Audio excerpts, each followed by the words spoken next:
Bonjour à toutes et à tous et bienvenue sur la chaîne YouTube du Journal du Real. Débrief à chaud du Classico, défaite 2-1 du Real Madrid sur la pelouse du Camp Nou. Le FC Barcelone prend définitivement une avance plus que considérable en Liga, 12 points je crois désormais. Et le Real perd grossièrement tout espoir de titre cette année dans le championnat espagnol. J'allais te dire que tu as l'air un peu triste aussi, on a des airs un peu dépités là.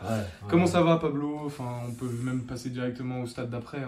Comment ça va? Bah écoute, comme après une défaite dans un Classico, donc voilà. Mais qu'est-ce qu'on peut dire sur ce match-là, à part que c'était serré, quoi qu'il arrive, le Barça a eu le ballon. Plus que le Real, je pense. En tout cas, le Real a eu à un moment donné la possession, mais c'était dans son camp. Donc pour moi, ça sert à rien.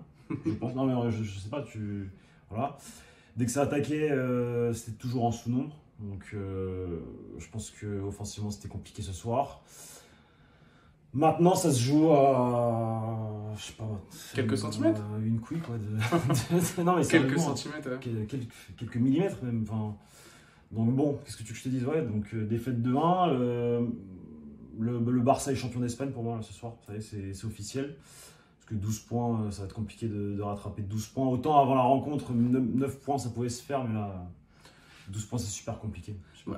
Moi je ferais peut-être une analyse en deux temps. Je trouve que la première période, il y a eu vraiment le Real Madrid qui a su enclencher des séquences de domination, de possession, des actions assez intéressantes. Vini a vraiment été, je trouve, très performant en première période, a réussi à manger 2-3 fois son némésis Araujo, qui amène même l'ouverture du score en début de match du Real Madrid. Ça a duré jusqu'au but, juste avant la mise. Non, la domination? Non, parce qu'après c'était partagé, c'était assez partagé, il y avait des séquences intéressantes. La deuxième mi-temps est vraiment, je trouve, plutôt mauvaise de la part du Real Madrid, parce que équipe coupée en deux, voilà. Mais le but aussi, juste avant la mi-temps, fait énormément de mal au Real Madrid. Bien sûr. On se le disait en regardant le match, il faut vraiment éviter de prendre un but à ce moment-là.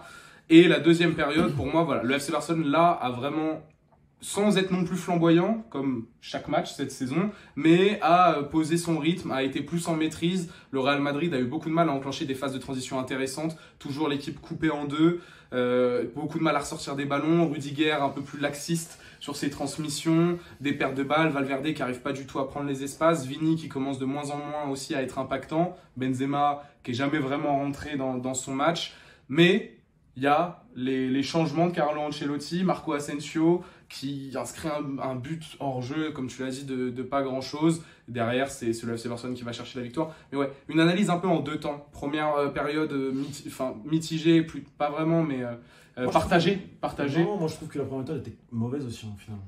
Je trouve, à part les 10-15 premières minutes, certes, ouais, le Real était dedans. On marque un peu contre le compte. Et à 1-0, tu dois continuer, tu vas aller chercher le deuxième but pour moi.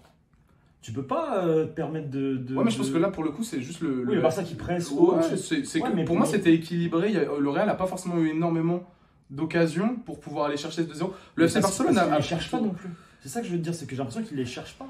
Oh, et quand ils attaquent à 4 ou 5 en max, alors qu'il faut le bloc doit monter. On les a sentis esselés, oui. Mais après, tu as Modric qui a plusieurs fois réussi à faire des appels très intéressants en première période, demander le ballon, être vraiment en soutien de Karim Benzema. Nacho également sur une ou deux actions offensives à apporter. C'est des éclairs comme ça. Oui, parce que le match était assez équilibré en fait dans son ensemble. Et le FC Barcelone a bien sûr été plus dangereux que le Real Madrid. Thibaut Courtois a été beaucoup plus mis à contribution. Homme du match côté Real Madrid, c'est Thibaut Courtois. C'est Thibaut Courtois, oui, parce qu'il a sauvé la mise quelques fois quand même au Real. Sur les deux buts, il ne peut pas faire grand chose malheureusement.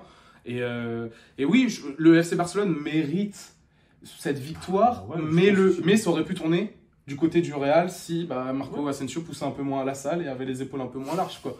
Mais encore une fois, la VAR. Ça aurait pu finir en 1 partout si Ferland Mendy avait bien anticipé le. Enfin, je sais pas. Il dort un peu. Après, bon, il y a rien de blessure.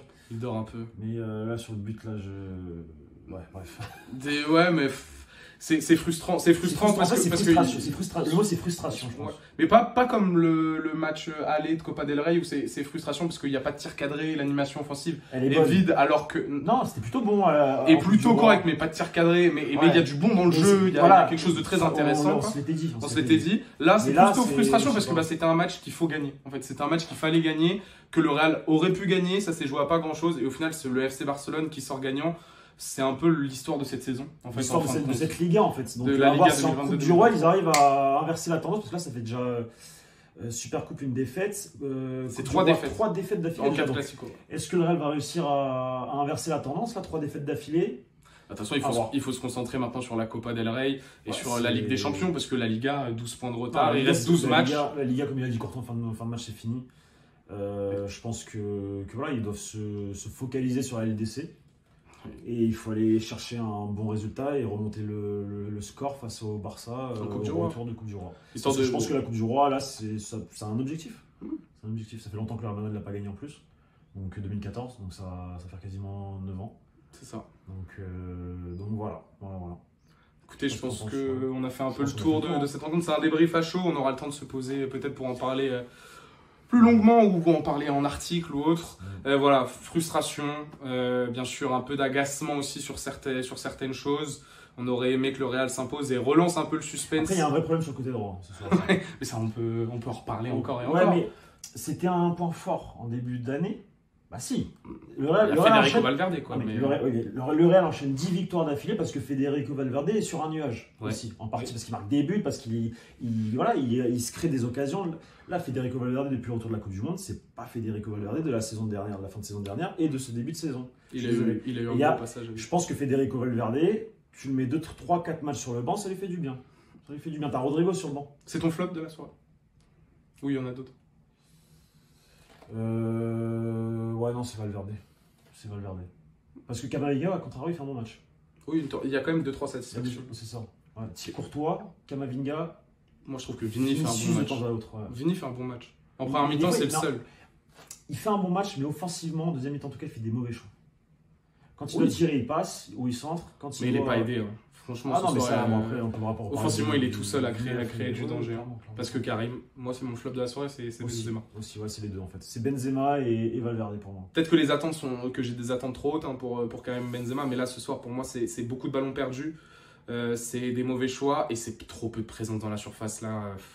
Ça commence à me peser, tu vois, ça, je le prends personnellement de plus en plus. Mais c'était sur 2-3 ballons, sur 2-3 coups où je me dis que si Karim Benzema est à 100% de sa forme et il peut la mettre, il peut aller la chercher, la tête. J'ai des images d'un centre où il lui manquerait un pour aller, il va pas tout le temps au duel.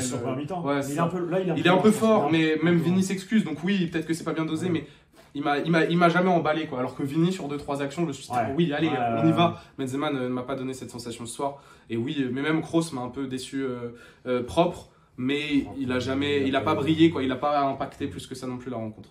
C'est fini, non? Oui, c'est bon, on a déjà donné du rab. Voilà, merci à tous de nous suivre.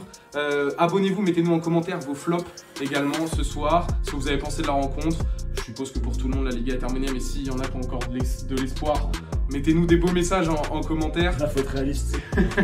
Likez, commentez et surtout abonnez-vous à cette chaîne, à nos réseaux sociaux, Twitter, Instagram, on commence à se faire tard. Et puis on va continuer à vous fournir le maximum de contenu de qualité dans les jours et semaines à venir. C'est la trêve en plus. C'est la trêve. Qui arrive ou pas, je pense. Petite vidéo un peu marrante là, qui va arriver un peu plus légère, moins d'actu quoi. Pour histoire de se changer un peu les idées après cette défaite. Allez, ciao. Bonne soirée.